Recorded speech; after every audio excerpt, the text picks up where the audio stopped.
As Major League Baseball pitchers go, Hugh Noise Mulcahy was hardly the most celebrated. In fact, you might think that his nickname, the losing pitcher, might be all that you need to know about a pitcher who in 9 years in Major League Baseball never had a winning season, scored a record of 45 wins and 89 losses. But Hugh Mulcahy represented an important first for Major League Baseball, and he came to symbolize both the character and the sacrifices demanded of what has been called the greatest generation. It is history that deserves to be remembered.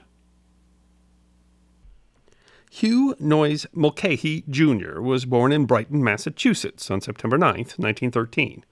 His father played semi-professional baseball, and Hugh took after him.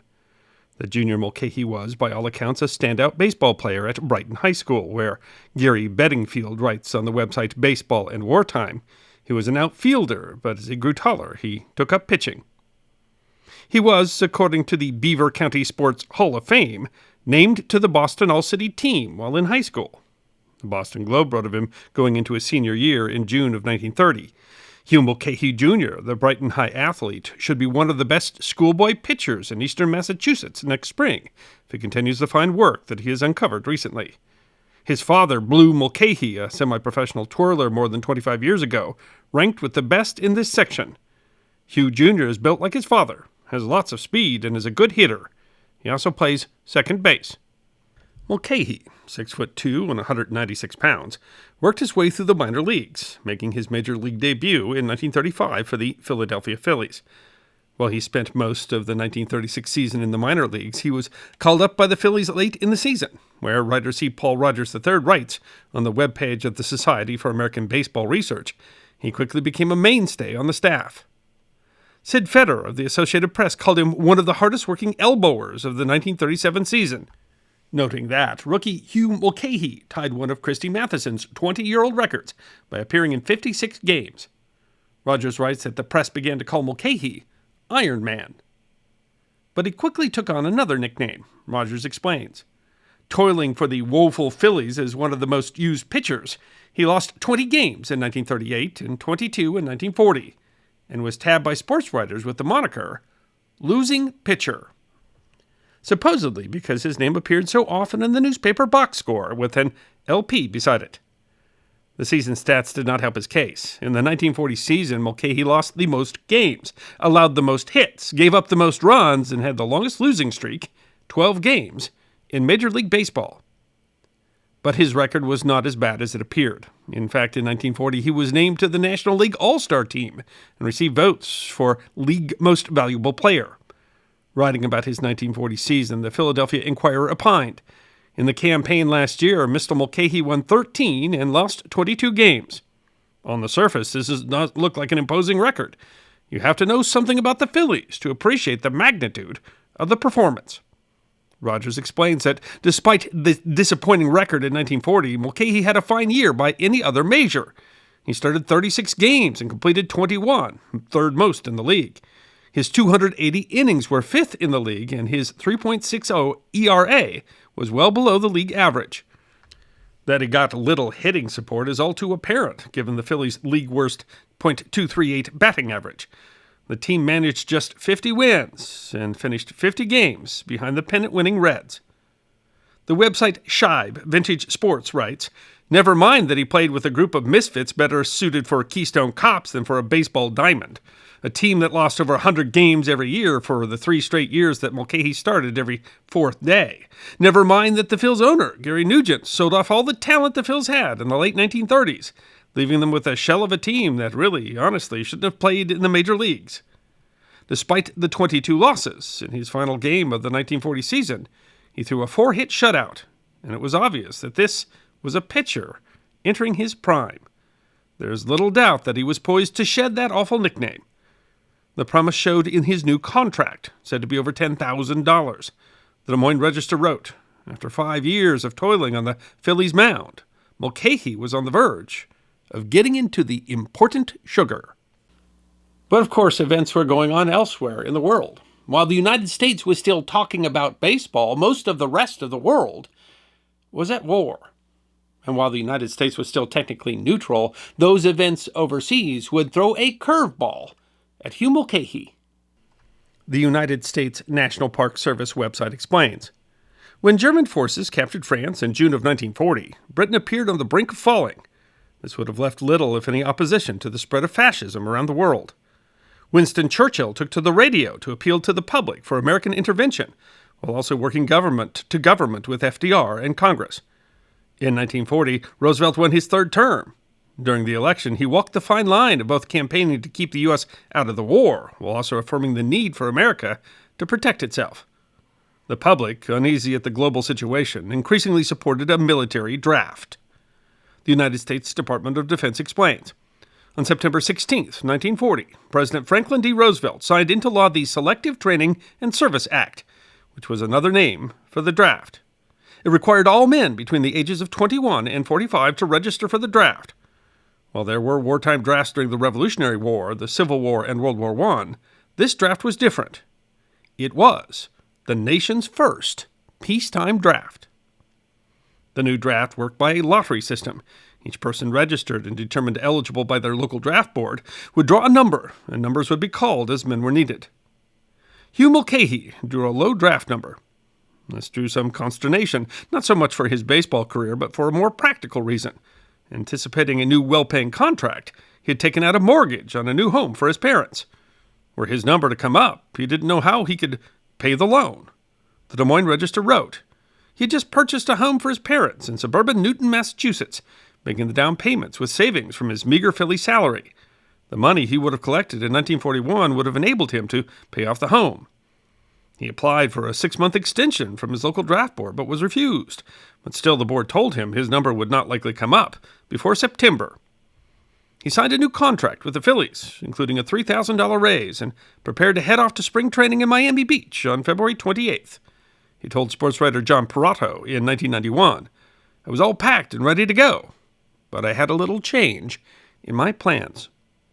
The Pittsburgh Sun-Telegraph reported on the 27th, Hugh Mulcahy, expected to be the mainstay of the Phillies pitching staff this year, probably will be taking his orders from Uncle Sam instead. Word was received yesterday from Mulcahy's home that the big right-hander had been ordered to report to his draft board on March 8th for induction into the Army. Hugh Mulcahy became the first player in Major League Baseball to be called up under the 1940 Selective Service Act. Rogers writes, the details of Mulcahy's military induction suggest more bad luck and unfortunate timing. He received his induction notice the day before he was to leave for spring training in Miami Beach, and so got to trade his princely new baseball salary for Army pay of $30 a month. Assigned to the 101st Field Artillery Battalion of the 26th Infantry Division at Camp Edwards near Cape Cod, Massachusetts, Mulcahy seemed to take the ill luck in stride. He told the Associated Press, personally, I think this conscription bill is a great thing for young men of today. Although the Selective Service Act allowed for exemptions for essential industries, Mulcahy didn't try to make a claim. The Philadelphia Inquirer wrote, to Hugh Mulcahy goes the distinction of being the first big leaguer ordered to report for duty in the Army. He has admitted no squawk, nor has he hinted that to take him away would mean irreparable damage to the organization for which he labors. Although the paper goes on, it could be argued that no blow to the Phillies could be termed serious. Certainly they could sink no deeper in the National League unless it's the plan of the magnates to organize a submarine division. Mulcahy, always described as good-natured, still had reason to be optimistic. The period of enlistment was just 1 year, and he was just 6 months away from turning 28, the maximum age to be drafted at the time. He would only miss a single season. He told the Associated Press, I can't complain. I've thought through the whole thing over many times, and I've come to this conclusion. Every man owes his country a year. Boddingfield noted, referring to Mulcahy's military call-up, that teammate Bobby Bragan later recalled, Hugh Mulcahy was a hero in the minds of all ballplayers at the time. The Associated Press reported on March 9th, the day after his induction. The 27-year-old Philadelphia Phillies pitcher, who left tonight for Camp Edwards on Cape Cod, said that a year away from the big leagues should not seriously hamper his baseball career. I won't be 28 till September, explained the 6'2" moundsman, and they say that a pitcher's prime comes between the ages of 28 and 31. So by the time I come out of the Army, I should be just about reaching my peak. He even joked, at last, I'm on a winning team. And being in the military didn't necessarily mean an end to baseball. He told the Associated Press, "My only hope is that baseball will be included in our recreational program in the Army. It would not only help me to stay in shape, but also I could instruct some of the younger fellows who might be baseball-minded. There must be plenty of kids from 18 up who were thinking about starting in baseball when they were called up by Uncle Sam." And his wish was granted, the Boston Globe wrote in July. Private Hugh Mulcahy, late at the Philadelphia Nationals and currently chucking at odd intervals for Uncle Sam's Camp Edwards Ball 9, is a man to be admired. Granting the recognized fact that numberless other young Americans have given up the same, if not more, than the handsome big league star, it is to be admitted that Mulcahy would willingly trade his present status for 1940's rating as a major league ball player. Hugh Mulcahy is taking things in stride as a typical American athlete, begrudging no one and warming the hearts of camp youngsters, ever willing to talk baseball or lend his talented coaching ability. At the time, his future still looked bright. In fact, Bodingfield writes, on December 5th, 1941, after 10 months of service, Mulcahy was honorably discharged after Congress released men aged 28 years and older from service. But again, events of the wider world intervened. Bodingfield continues. 2 days later, the Japanese attacked Pearl Harbor, and Mulcahy was back in military fatigues. Rogers writes, by the time Mulcahy was finally discharged in August 1945, he was within a month of his 32nd birthday and had missed almost 5 full seasons of what should have been his prime baseball years. By then, more famous professional players had been drafted, overshadowing Mulcahy's service. George Kirksey of the United Press wrote on December 16th, granted that Hank Greenberg and Bob Feller deserve a few cheers for their patriotism in these perilous times, it seems that the baseball player who sacrificed the most to serve his country is now little more than a forgotten man. So I promise to wave the flag for Hugh Noyes Mulcahy, former Philadelphia Phillies pitcher, who was the first major league player to be inducted into the Army under the Selective Service Act. Mulcahy went into the Army March 8th, almost 2 months before Hank Greenberg did, and he's never been out. In fact, he's in it for the duration. Greenberg was on top long enough to make his pile, and so was Feller. It's tough to see a $50,000 contract go right out the window, as Hanks will when he goes back into the service shortly. But he still has salted away considerable cash from 3 World Series checks and several $30,000 and $40,000 salary checks. With Mulcahy, it was a case of giving up his sole income to serve his country. Mulcahy was transferred to the headquarters division of the U.S. Second Army, where he still got to pitch and coach. Always optimistic, he told the Associated Press in 1944, "It's been more than 3 years now, but as for my arm, it's as good as it ever was. The old wing's as good as new. Yes, sir. I think she'd be ready to go right now." But the war wasn't over yet. Bodingfield writes, by August 1944, Master Sergeant Mulcahy was in the Southwest Pacific playing for a hand-picked baseball team that toured military bases in New Guinea and the Philippines, entertaining troops.